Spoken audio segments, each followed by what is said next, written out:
Citrus Aviation here with Airways magazine, here to cover the latest aviation news, events, trends, and other things that are happening in the aviation industry.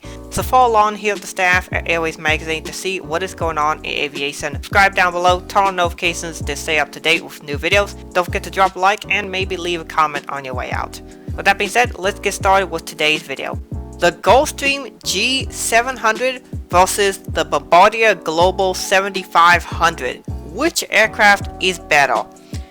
Today we are doing a battle of the two greatest private jets currently on the market. If you have $75 million, which plane should you buy? That is what today's video is here to talk about.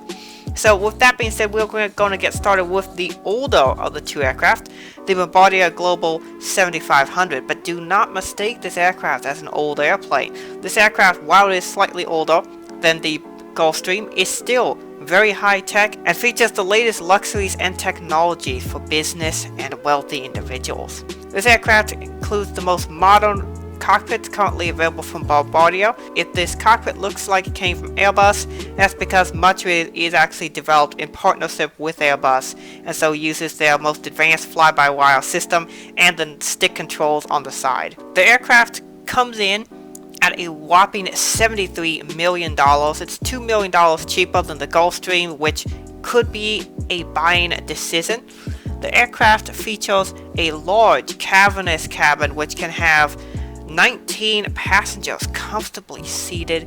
It can be configured in quite a few different ways, including a nice master bedroom suite in the rear, restrooms, crew rest, lounges, TVs, dining rooms, bars, all kinds of things that you could want on your luxurious private jet. The aircraft has a range of 7,700 nautical miles, which means the aircraft can fly from New York to places like Sao Paulo, Dubai, or even Tokyo. New York to Tokyo is possible on your Bombardier Global 7500. That is ridiculous.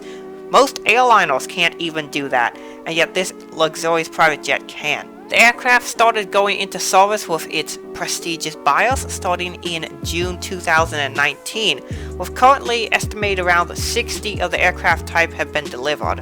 The largest operators for the Bombardier Global 7500 will be VistaJet and NetJets. These will be lease private jet operators where it's a leasing sharing service, and a lot of people I think will lease this option, and it'll be a great option for quite a few people, but there are private owners who've been buying them as well, and currently estimate order numbers are somewhere around 100 to 150, maybe a bit more than that. But keep in mind that a very expensive aircraft like this does not get a large number of orders, but it's still going to get enough to where it makes the aircraft worth producing. The aircraft is powered by GE Passport engines. On the Gulfstream side, this is an aircraft that is a newer aircraft, having been announced on the 22nd of October 2019. So the aircraft was announced after the first Global 7500s had been delivered to customers. This aircraft is Gulfstream's answer to the Bombardier Global 7500 and their entrance into the top tier market. Gulfstream claims that this will be the world's largest private jet and will also be able to seat 19 passengers. Will have 7,500 nautical miles of range. Will have a similar landing takeoff capability. Fully loaded, it'll take 6,200 feet of runway, and according to Gulfstream can stop on a landing within 2,500 feet of runway, which is less than what the Bombardier does. However, according to Gulfstream, this is at a normal landing weight, whatever that is supposed to mean, so take that with a grain of salt. The Bombardier Global does take off in a shorter amount of runway, requiring only 5,900 feet, but it does take longer to stop, requiring nearly 3,000 feet. These two aircraft are definitely clearly meant to compete with each other. The Gulfstream will be powered by Rolls-Royce engines, and because its range is slightly shorter, it'll have difficulty making the New York to Tokyo leg. It would be basically just barely in range, but it would also be able to go to Sao Paulo and to Dubai quite comfortably. This aircraft is also slightly more expensive at $75 million, which could be something to consider. However, if you can afford a $73 million private jet, it's probably not much more to get the Gulfstream, so that $2 million is probably not a fairly large significant difference for a lot of customers who are actually buying these. So according to Gulfstream, on the day the aircraft was released, they had already received $2 billion in sales. Now you might wonder, if you do the math, that rounds to around 25 aircraft had already been sold on release day. Now you might wonder, why does that happen and how did it happen?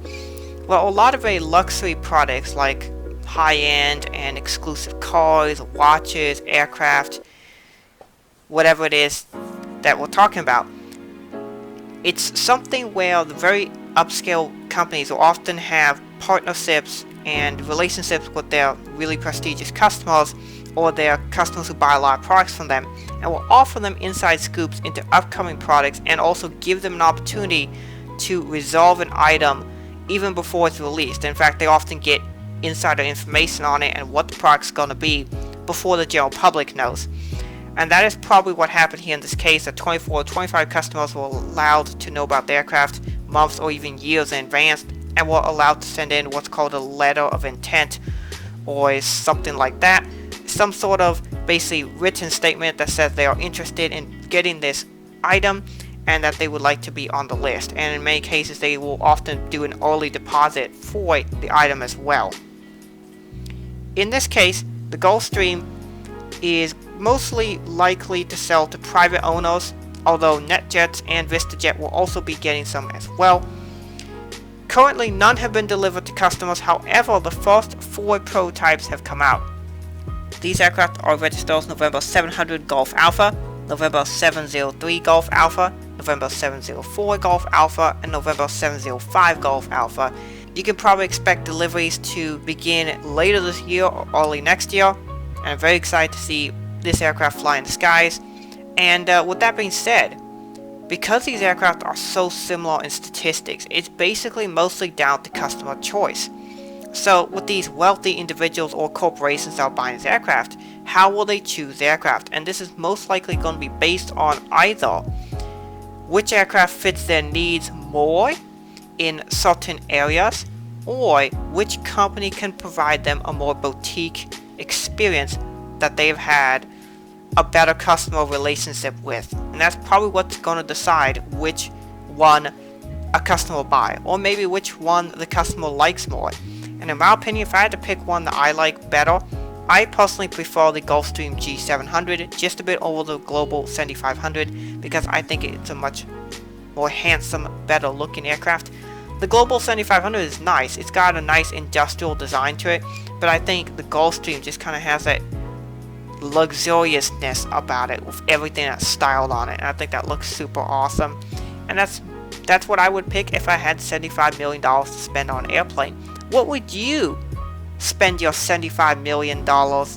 Which one of these planes would you buy? Comment down below. For Airways Magazine, this is Citrus Aviation signing out.